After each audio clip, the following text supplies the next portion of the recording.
So now we've introduced the fundamental of what kombucha is and what 4 ingredients make it. We're going to just quickly deep dive into where it even comes from and the ancient origins of this magical kombucha drink. So kombucha comes from around 221 BC in ancient China, was the first record of it ever existing.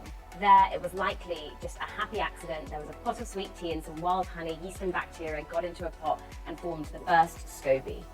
People would drink it back then purely for medicinal properties, the probiotics, the L-theanine, the antioxidants, the polyphenols, and actually there are records of some doctors giving it to their patients as a cure for certain ailments.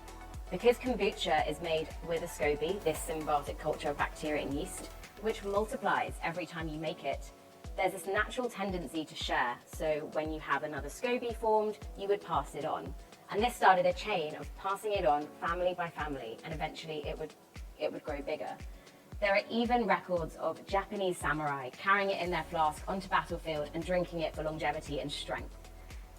Eventually, kombucha traveled along the Silk Road into Eastern Europe, and in the 1900s, early on, it was popular and most Eastern European families would be brewing kombucha either in their attic or it was drunk at family occasions as this sour, often called a tea vinegar. Over time, it's traveled further, reached us in the UK and eventually to America, where it's now $1 billion industry.